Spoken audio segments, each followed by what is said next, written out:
اس سے پہلے کہ ہم مسلمانوں کی طرف سے صلیبی جنگوں کے جواب اور ان جنگوں میں حصہ لینے والے غازیوں کی بات کریں، یہ ضروری ہوگا کہ ہم صلیبی جنگوں کے ان تمام کرداروں کی بات کریں کہ جو مغرب کی طرف سے ان جنگی مہمات میں شریک ہوئے۔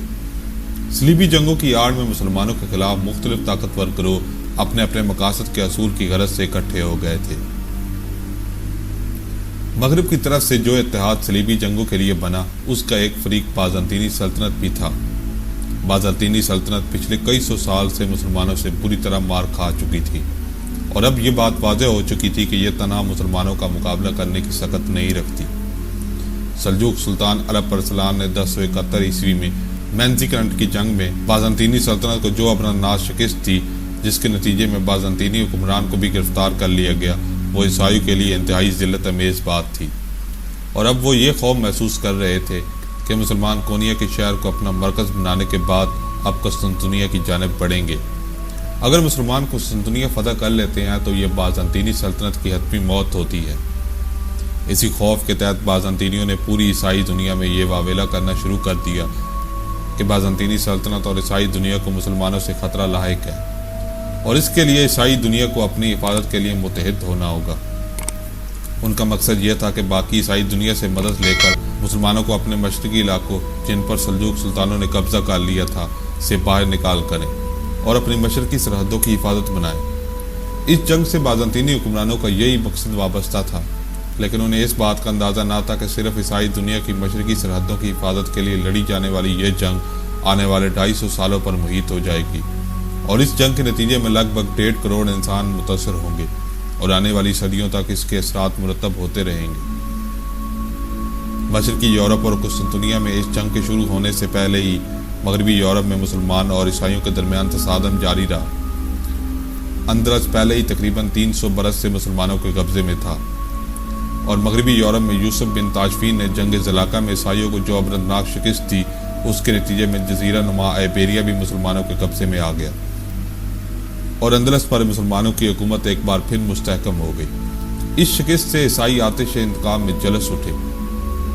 روم میں موجود پوپ اور مغربی یورپ کے ممالک مثلاً جرمنی، فرانس اور انگلستان کے عیسائیوں کو بھی اس بات کا قلق تھا کہ وہ مسلمانوں کو اسپین سے نکالتے رہ گئے، اور یوسف بن تاشفین کی دخل اندازی کی وجہ سے ان کا یہ خواب شرمندہ تعبیر نہ ہو سکا۔ بازنطینی حکمرانوں نے جب یہ دیکھا کہ پوپ اور مغربی یورپ کے عیسائیوں کو بھی مسلمانوں پر شدید غصہ ہے، تو اس نے ان کی جانب دوستی کا ہاتھ بڑھایا اور کہا کہ آپ قسطنطنیہ ہیں تاکہ یہاں سے سلجوق مسلمانوں کے علاقوں میں داخل ہوا جائے۔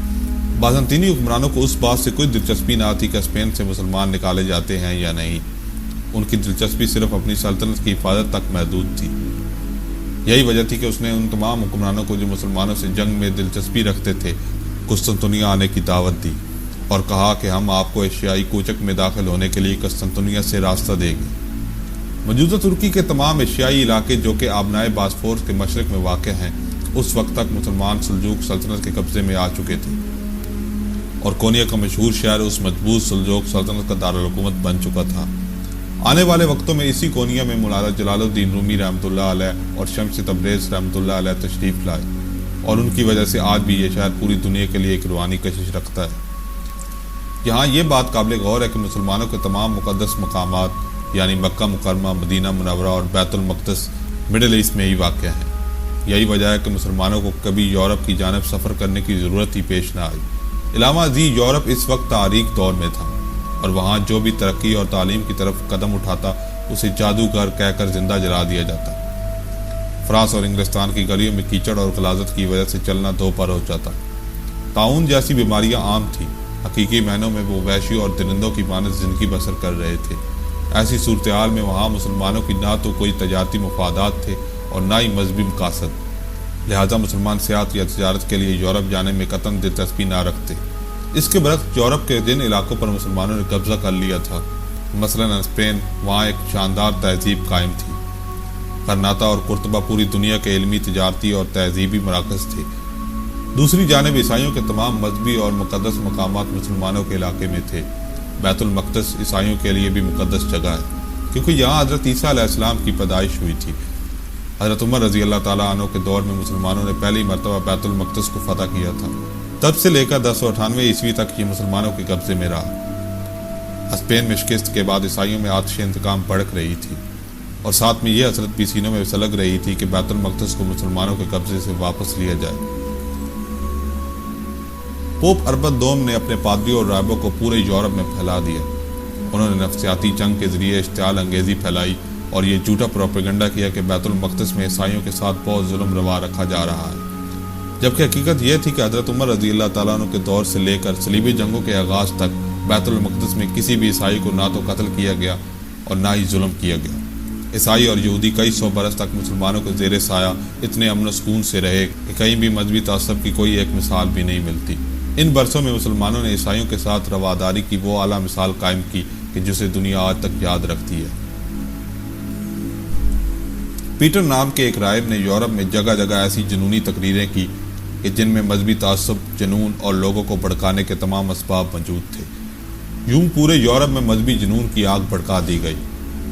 یورپ کی فوجیں تو بعد میں نکلی، لیکن ان سے پہلے عام یورپی عیسائی اس راہب کے ساتھ قسطنطنیہ روانہ ہو گئے۔ ان کا مقصد مسلمانوں کے ساتھ جنگ کر کے بیت المقدس پر دوبارہ قبضہ کرنا تھا۔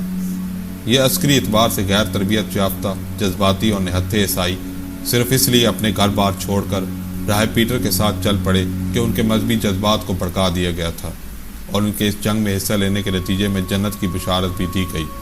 یہی وجہ تھی کہ لاکھوں کی تعداد میں وہ سادہ لو عیسائی عوام اپنے انجام سے بے خبر اندھا دھند اس مہم پر روانہ ہو گئے۔